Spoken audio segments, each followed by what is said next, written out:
यह कहानी take place करती है फ्यूचर के 10,029वीं ईयर में, जहाँ पर हम देखते हैं कि अब इंसान ने अपने आप को डेवलप करके अपने ही सौर मंडल के दूसरे प्लैनेट्स में जाकर रहना स्टार्ट कर दिया होता है।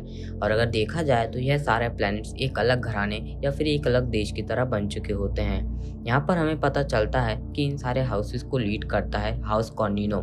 इसके लीडर को एम्परर भी कहा जाता है। उसके पास सारदाकर नाम की एक बहुत ही बड़ी हाई टेक्नोलॉजिकल आर्मी है, जिसका मुकाबला कोई भी नहीं कर सकता।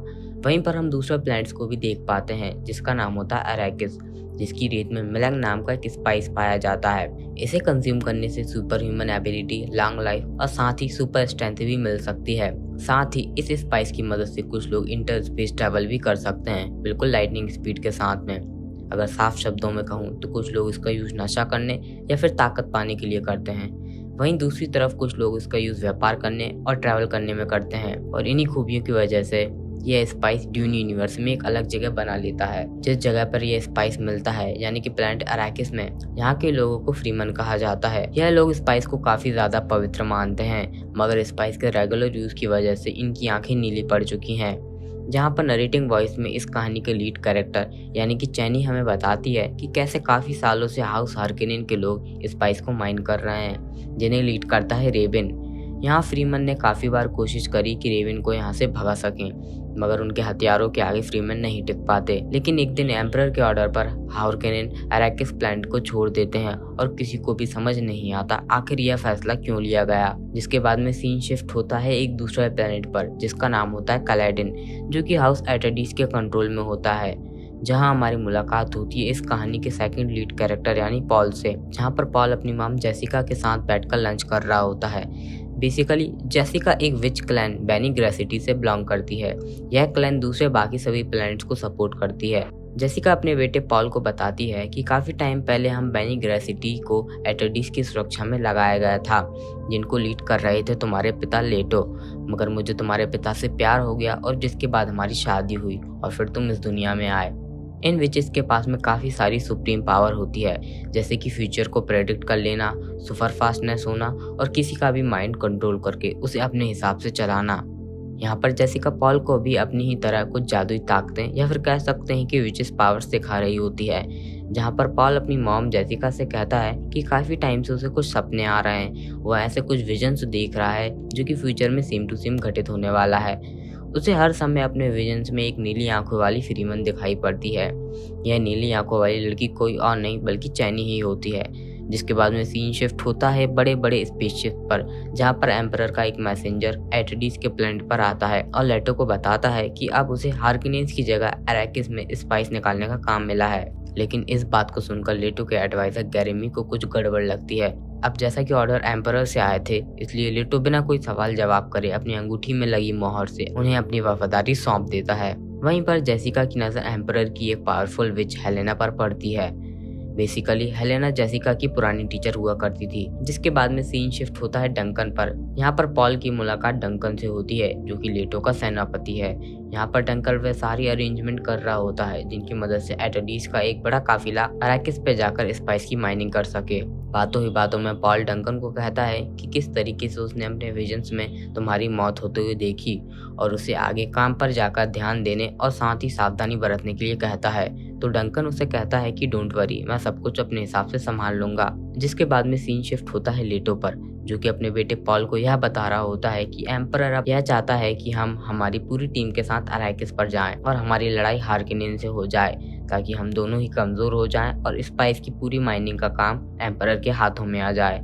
जिसके रिप्लाई में पॉल कहता है कि वहां जाकर मैं फ्रीमन के साथ दोस्ती करना चाहता हूं, ताकि जरूरत पड़ने पर लोग हमारी मदद कर सकें। और यही रीजन है कि पॉल ने ऑलरेडी डंकन को अरैकिस पर भेज दिया होता है। जिसके बाद में सीन शिफ्ट होता है गैरेमी पर, जो कि इस वक्त पॉल को लड़ने की ट्रेनिंग दे रहा होता है।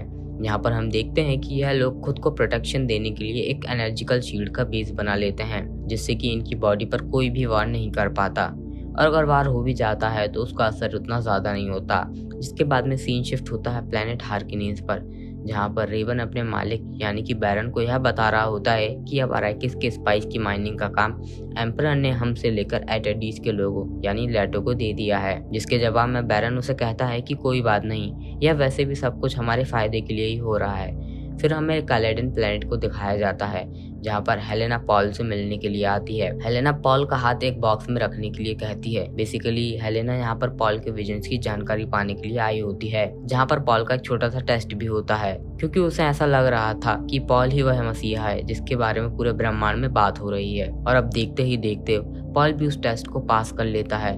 जब हेलेना वहां से जाने लगती है तो रास्ते में जेसिका को यह बताकर जाती है कि जो लोग बातें कर रहे हैं, यानी कि अगर पॉल उन सभी का मसीहा हुआ तो उसके ऊपर काफी सारी मुसीबतें आने वाली हैं। मगर दूर खड़ा पॉल ये सारी बातें सुन लेता है, जिसके रिप्लाई में जेसिका अपने बेटे पॉल को बताती है कि कैसे मसीहा बुरे लोगों को खत्म करके ब्रह्मांड में वापस शांति लाएगा। जिसके बाद में काफी बड़ा काफिला अराकिस प्लैनेट की ओर निकल जाता है और देखते ही देखते इनकी माइनिंग वाली टीम अब अराकिस पर पहुंच चुकी होती है। वहां पर इस बात को नोटिस करता है कि वहां खड़े फ्रीमैन पॉल को अपना मसीहा समझ रहे होते हैं, जहां पर जेसिका पॉल को बताती है कि हो सकता है यह खबर हेलेना ने लोगों को पहुंचाई हो कि तुम यहाँ पर आने वाले हो। जिसके बाद में अभी सारे एटडीज गांव की रेतीली जमीन के आगे निकलकर एक सिटी में पहुंच जाते हैं। वहां पहुंचने के साथ लेटो अब स्पाइस की माइनिंग का काम स्टार्ट करने के लिए अपने लोगों को कहता है। वहीं दूसरे सीन में हम पॉल को देख पाते हैं जो कि उस धरती पर घूम रहा होता है और वहां की दीवारों पर बनी पेंटिंग देख रहा होता है, जहां से यह पता चलता है कि इस जगह पर काफी बड़े बड़े सैंडवर्म पाए जाते हैं, जिनकी लंबाई करीब 400 मीटर और चौड़ाई करीब 40 मीटर होती है। और इनकी खास बात यह होती है कि ये आवाज को सुनकर अट्रैक्ट होते हैं और अपना खाना समझकर उसे खा जाते हैं।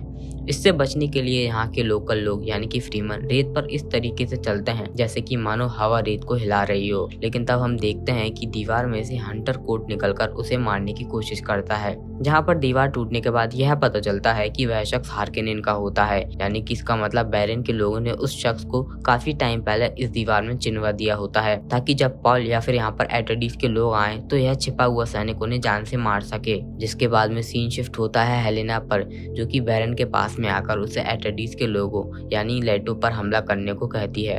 हेलेना बताती है कि इस लड़ाई में उसकी मदद एम्परर करेंगे और साथ में वह उससे एक बात और कहती है कि जेसिका और पॉल मेरी प्रोटेक्शन में है, इसलिए उन दोनों को कोई भी नुकसान नहीं पहुंचना चाहिए। लेकिन बैरन अपने एडवाइजर को उन दोनों को भी जान से मारने के लिए कहता है। जिसके बाद में सीन शिफ्ट होता है डंकन पर, जो कि आकर अपनी टीम को बताता है कि जितना मैंने सोचा था उससे तो कई ज्यादा फ्रीमन्स इस जगह पर रहते हैं, जहाँ पर लेटो की मुलाकात फ्रीमन्स के लीडर स्टिलगर से करवाता है। लेटो उसके सामने दोस्ती का हाथ बढ़ाता है और कहता है कि पहले की तरह कोई भी उनके ऊपर अत्याचार नहीं करेगा, क्योंकि पहले हार्कोनेन्स की राजनीति थी और उनका दबदबा चलता था, मगर अब हम लोग यहाँ पर काम करने के लिए हैं, हम आपको कोई भी परेशानी नहीं देंगे। लेकिन स्टिलगर उन्हें जल्दी से अपना काम खत्म करके वहाँ से जाने के लिए कहता है। वहीं पर हम कुछ लोगों को देख पाते हैं जहाँ पर पॉल भी उनके साथ में होता है। उसी वक्त वहाँ पर डंकन पहुँचता है और पॉल को कुछ गिफ्ट देकर कहता है कि यह गिफ्ट मुझे फ्रीमन से दिए हैं, जैसे कि एक सैंड कंपास, सैंड कंपैक्टर और स्टिल सूट, जिसके बिना अगर कोई भी डेजर्ट में जाएगा तो सैंडवर्म उसे जान से मार देंगे। फिर हम देखते हैं कि लेटो,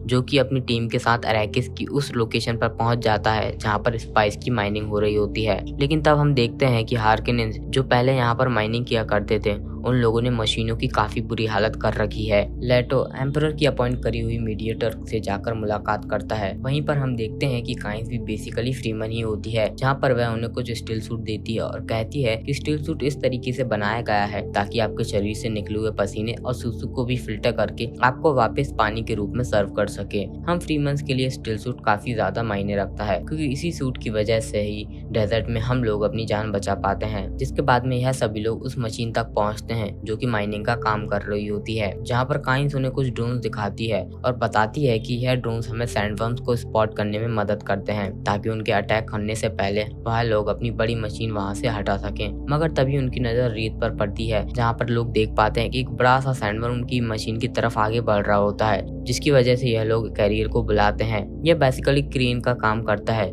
जो कि माइनिंग मशीन को एक जगह से दूसरी जगह पर ले जाया करता है। मगर कैरियर की एक केबल टूट जाने की वजह से वह भारी माइनिंग मशीन वहीं पर गिर जाती है, जहां पर लेटो तुरंत अपने हॉप्टर को नीचे उतारने की कोशिश करता है ताकि वहां फंसे हुए लोगों की जान बचा सके, जिसे देखकर पॉल भी बाहर हेल्प करने के लिए पहुंचता है। मगर पॉल को तब फिर से वही विजन आने लगते हैं जो कि हर वक्त उसे सपनों में आकर उसे सताया करते हैं और वह धीरे धीरे करके उन्हीं में खो जाता है। लेकिन तभी गैरनी वहां पहुंचकर उसे वापस से हॉप्टर में ले आता है और जैसे इनका हॉप्टर वहां से निकलता है तभी रेतीली जमीन में से एक बड़ा सा सैंडवर्म निकलकर उनकी बड़ी सी माइनिंग मशीन को खा जाता है, जिसके बाद में सारे लोग अपनी बेस लोकेशन पर पहुंचते हैं जहां पर लेटो काइंस को वहां पर पड़ी मशीनों की हालत बताता है और कहता है कि अगर उन लोगों ने स्पाइस की प्रोडक्शन स्टार्ट नहीं किया तो काफी बड़ी प्रॉब्लम हो जाएगी, क्योंकि यह काम हमें खुद एम्परर ने दिया है। मगर जवाब में काइंस कहती है कि मैं तुम्हारी कोई मदद नहीं कर सकती, तुम्हारे पास में जो मशीन है तुम्हें उन्हीं से काम चलाना पड़ेगा। अब जैसे कि हॉप्टर में बैठने से पहले पॉल की हालत खराब हो चुकी थी तो वह लोग एक डॉक्टर को बुलाते हैं जिसका नाम होता है डॉक्टर यूही। डॉक्टर यूही इस वक्त पॉल को चेक कर रहा होता है और बताता है कि शायद उसी रेतीले प्लेनेट की स्पाइस के पास जाने की वजह से पॉल की हालत खराब हुई होगी। मगर तभी पॉल अपनी मॉम को अपने विजन्स के बारे में बताता है और कहता है कि उसने फिर से वही लड़की को देखा जिसकी आंखें नीली थीं और इस बार उसने उसे मारने की कोशिश भी करी। वहीं पर उसे क्रिस नाइफ भी दिखा जिसे कि फ्रीमन्स एक पवित्र हथियार मानते हैं और विजन्स में वह जेसिका की दूसरी बेबी को भी देखता है, यानी कि पॉल की छोटी बहन को, जिसे कि हम ड्यून यूनिवर्स के अगले पार्ट्स में जरूर देखेंगे। जिसके बाद में सीन शिफ्ट होता है सेलुसप सेकंडस पर। यह वो जगह होती है जहां पर एम्परर अपनी आर्मी बैरन को दे रहा होता है, जिसके मिलते ही बैरन इस आर्मी को लेकर सीधा अरैकिस पर पहुंच जाता है एटिडीज पर हमला करने के लिए। जिसके बाद में सीन शिफ्ट होता है डॉक्टर यूही पर, जो कि लेटो के साथ पॉल को भी कुछ दवाइयां देता है ताकि उन्हें अच्छे से नींद आ सके। मगर तभी लेटो की आंख खुल जाती है और वह अपनी एक मेट को वहीं पर घायल पड़े देखता है। इससे पहले लेटो कुछ समझ पाए तभी उसे एक नीडल आकर लग जाती है जो कि उसके प्रोटेक्टिव शील्ड को तोड़ देती है और तब उसे पता चलता है कि यह काम किसी और का नहीं बल्कि उसी के डॉक्टर यूही का होता है। बेसिकली यहाँ पर डॉक्टर यूही बैरन के लिए काम कर रहा होता है क्योंकि बैरन के पास में उसकी वाइफ कैद होती है। अब यहाँ पर जैसे कि डॉक्टर यूही ने लेटो को नुकसान पहुंचाया था तो वह उससे माफी मांगता है और साथ ही उसके हाथों से रिंग भी निकाल लेता है। आगे वो नकली दांत लगाकर कहता है कि इस दांत में जहर भरा हुआ है और जब वह बैरन से मिले तो अपने दांत को पीसकर अपने मुंह से सांस छोड़े ताकि वह पाउडर हवा में घुलते ही जहरीली गैस बन जाए और बैरन वहीं पर जान से मारा जाए। वहीं पर सीन शिफ्ट होता है लेटो की आर्मी पर, जिस पर अब बैरन की आर्मी ने हमला कर दिया होता है और यह लोग उन लोगों का जमकर सामना कर रहे होते हैं। वह लोग काफी कोशिश करते हैं मगर बैरन की आर्मी के आगे नहीं टिक पाते। जहाँ पर डंकन सभी से लड़ता हुआ पॉल को बचाने के लिए जाता है। वहाँ पहुँचने पर उसे पता चलता है कि वहाँ पर तो पॉल है ही नहीं, क्योंकि उसे और उसकी मॉम को बैरन के लोग ने हॉप्टर में बिठा दिया होता है। यहाँ पर बैरन के लोगों ने यह डिसाइड किया था कि वह इन दोनों को सैंड बॉम्ब के इलाके में फेंक देंगे, मगर तभी पॉल अपनी माइंड मैनिपुलेशन पावर यूज करता है उन पर। वहीं पर जेसिका एक छोटे से सूटकेस को देखती है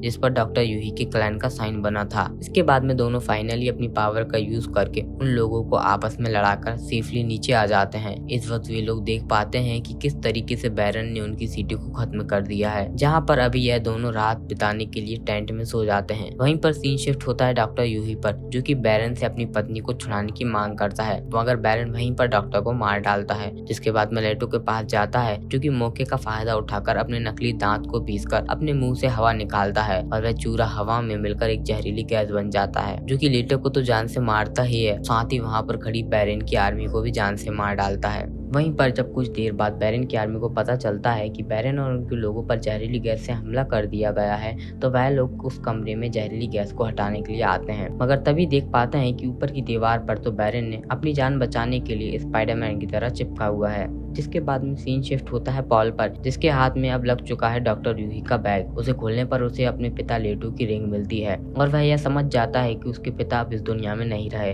तभी उसे एक और विजन आता है जहाँ पर वह उसी लड़की के साथ मिलकर एम्परर की आर्मी से लड़ रहा होता है। इन बातों से पॉल ये समझ जाता है कि हो सकता है कि शायद ये आने वाले वॉर का इंडिकेशन है, जहाँ पर ये दोनों जैसे तैसे करके रेतीले पहाड़ से बाहर आते हैं, जहाँ पर वे देख पाते हैं कि इस वक्त डंकन भी उन्हें ढूंढता हुआ उनके पास तक पहुंच जाता है। जहाँ पर डंकन पॉल को यह बताता है कि डॉक्टर यूही के बैग में एक ट्रैकिंग डिवाइस लगा है, जिसकी मदद से वह इन लोगों को ढूंढते हुए यहाँ तक पहुंच गया और साथ ही काइंस भी अब इन लोगों की मदद करने के लिए तैयार हो चुकी है। जिसके बाद में यह सारे लोग काइंस के अड्डे पर आते हैं। यह बेसिकली एक टेस्टिंग स्टेशन होता है। काइंस इन लोगों को बताती है कि यह काफी टाइम पहले स्टेशन पर प्लैनेट्स को रहने लायक बनाने के लिए कुछ एक्सपेरिमेंट्स किए जा रहे थे, मगर स्पाइस की खोज के बाद में एक्सपेरिमेंट्स बंद हो गए। जहाँ पर पॉल कहता है कि वह अपने डैड के कहे मुताबिक फ्रीमेंस को अपने साथ मिलाकर बैरन की आर्मी को खत्म करेगा और साथ ही अपनी आर्मी को बड़ा बनाकर एम्परर के खिलाफ एक जंग छेड़ सके। इन लोगों की यह बातें चली रही थी कि तभी वहाँ पर बैरन के कुछ सैनिक पहुंच जाते हैं, जहाँ पर डंकन इनका पूरे जोर से सामना करता है और पॉल के विजन्स के अकॉर्डिंग डंकन उसे बचाते हुए वहीं पर जान से मारा जाता है। जिसके बाद में जेसिका और पॉल काइंस के बताए मुताबिक एक टर्मिनल में आते हैं, जिसके बाद काइंस इन दोनों को हाफ्टर के पास में भेजकर खुद बैरन के लोगों से लड़ने के लिए निकल जाती है। काइंस जानती थी कि वह इस वक्त अकेली है, इसलिए वो अपने एक मैकेनिकल डिवाइस का यूज करती है जो कि रेत में घर्षण पैदा करता है। जहाँ एक तरफ तो बैरन के लोग उसे वहाँ पर उसे मारने के लिए आते हैं, मगर तभी एक बड़ा सा सैंडवर्म आकर उन्हें खा जाता है। जहाँ एक तरफ तो पॉल और जेसिका उस हाफ्टर में बैठकर आगे निकल ही रहे होते हैं, तभी वहाँ उनका पीछे कुछ बैरन के लोग पड़ जाते हैं। इन लोगों से बचने के लिए वह दोनों एक सैंड स्टॉर्म में घुस जाते हैं। हालांकि वहाँ उनका हेलीकॉप्टर क्रैश हो जाता है, जिसके बाद में सीन शिफ्ट होता है बैरन पर, जो कि खुद को एक लिक्विड में डालकर ट्रीटमेंट दे रहा होता है। उसी वक्त वहाँ पर रेवन पहुँचता है, जो कि बैरन को बताता है कि एक बड़े से सैंड स्टॉर्म में पॉल और जेसिका की मौत हो गई। यह सुनकर बैरन अपने खास रेवन को सारे के सारे फ्रीमेंस को मारने का ऑर्डर भी दे देता है, ताकि आगे भविष्य में उन खिलाफ कोई भी अपनी टीम बनाकर जंग न छेड़ पाए। इधर पॉल और जेसिका हाफ्टर से मिले स्टिल सूट को पहन लेते हैं और डंकन के दिए हुए कंपास की मदद से फ्रीमेंस के कबीले को ढूंढने की कोशिश करते हैं। साथ ही सैंडवर्म से बचने के लिए वो फ्रीमेंस के पैटर्न में चलने लगते हैं, मगर फिर भी खुद को उसको अटैक करने से रोक नहीं पाते और तभी एक बड़ा सा सैंडवर्म उनकी तरफ आगे बढ़ने लगता है। यह दोनों इससे बचने के लिए काफी स्पीड में भागते हैं, लेकिन वह सैंडवर्म अचानक से रुक जाता है और तभी उन्हें रेतीले घर्षण वाला डिवाइस की आवाज सुनाई पड़ती है, जहाँ पर यह वर्म उस साउंड को सुनकर उसी तरफ जाने लगता है। जहाँ पर कुछ देर बाद जाने के बाद में कुछ फ्रीमेंस उन्हें घेर लेते हैं और फिर पॉल को पता चलता है कि यह लोग किसी और के नहीं बल्कि स्टिलगर के ही साथ हैं, जो कि कुछ टाइम पहले डंकन के साथ में लेटो से मिलने के लिए आया था। हालांकि यहाँ पर स्टिलगर के लोग पॉल और जेसिका को सैंडवर्म से बचने के तरीके को देखकर काफी ज्यादा इम्प्रेस हो चुके होते हैं। इस बात पर सब लोगों को यह लगने लगता है कि हो सकता है कि पॉल इन सभी लोगों का मसीहा है। जहाँ पर पॉल पहली बार चैनी से मिलता है, मगर उसे अपने विजन्स के बारे में कुछ नहीं बताता। यहाँ स्टिलगर इन्हें अपने काफिले में शामिल करने के लिए तैयार हो जाता है, मगर स्टिलगर के साथ ही जैमिस को पॉल पर बिल्कुल भी विश्वास नहीं होता। जैमी कहता है कि मेरा थंबपैड था जिसने तुम्हें उस सैंडवर्म से बचाया। मैं तुम्हें सिर्फ इसी शर्त पर बचाया था कि मैं देख पाऊं कि तुम सचमुच इस काबिल हो कि हम सभी लोगों का मसीहा बन पाओ। जहाँ पर पॉल उसके साथ मुकाबला करने के लिए तैयार हो जाता है, मगर तभी उसे विजन्स आने लगता है, जहाँ पर वह देखता है कि अपने अंदर के मसीहा को जगाने के लिए उसे पॉल एटेडिस को मारना पड़ेगा, यानी कि खुद को अपने आप को मारना पड़ेगा। मगर तभी चैनी उसके पास आती है और उसे अपना पवित्र क्रिस नाइफ देती है, ठीक वैसा ही नाइफ जैसा कि पॉल ने अपने विजन्स में देखा था। हालांकि चैनी पॉल को कहती है कि मैं तुम्हें मसीहा नहीं मानती, मैं यह नाइफ तुम्हें सिर्फ इसलिए दे रही हूँ ताकि तुम एक योद्धा की मौत मरो, ना कि किसी निहत्थे की मौत। जिसके बाद में जैमिस और पॉल की तगड़ी फाइट हमें दिखाई पड़ती है। यह दोनों एक दूसरे पर हावी होने की कोशिश करते हैं, लेकिन वहाँ पर पॉल जो कि एटेडिस के घराने से था तो उसे काफी अच्छा लड़ना ऑलरेडी आता था। इसी वजह से वह जैमिस को कंट्रोल कर देता है, मगर तभी स्टिलगर बीच में बोल जाता है कि यह लड़ाई तो किसी के मरने के बाद ही खत्म होगी। मगर इस बात को सुनकर जेसिका बीच में बोलती है कि पॉल कभी किसी की जान नहीं ले सकता। जहाँ पर पॉल को फिर से विजन्स आने लगते हैं जो उसे कहते हैं कि तुम मसीहा तभी बनोगे जब पॉल एटेडिस का विनाश होगा। इसका मतलब यह था कि खुद के जमीर को मारना ही उसे एक मसीहा बनाएगा। वह उसी क्रिस नाइफ से जैमिस को मार डालता है और उसे खत्म कर देने के बाद में पॉल स्टिलगर को अपने इरादे बताता है और कहता है कि मैं आप लोगों की मदद से मैं एम्परर के राज को पूरी तरीके से खत्म करना चाहता हूँ। जहाँ पर अब स्टिलगर भी उनकी बात मानकर उन्हें अपने कबीले में ज्वाइन करवा लेता है। जहाँ थोड़ी दूर आगे जाने के बाद वह लोग एक सैंडवर्म के ऊपर एक फ्रीमेन को सवारी करते हुए देखते हैं। जहाँ पर चैनी पॉल को बताती है कि यह तो बस एक शुरुआत है और इसी तगड़े सस्पेंस के साथ यह शानदार मूवी यहीं पर खत्म हो जाती है। तो गाइस, आपको यह वीडियो कैसा लगा प्लीज मुझे लाइक और कमेंट करके जरूर बताइए और सब्सक्राइब कर दीजिए ऐसे ही फ्यूचर में इंटरेस्टिंग वीडियोस देखने के लिए।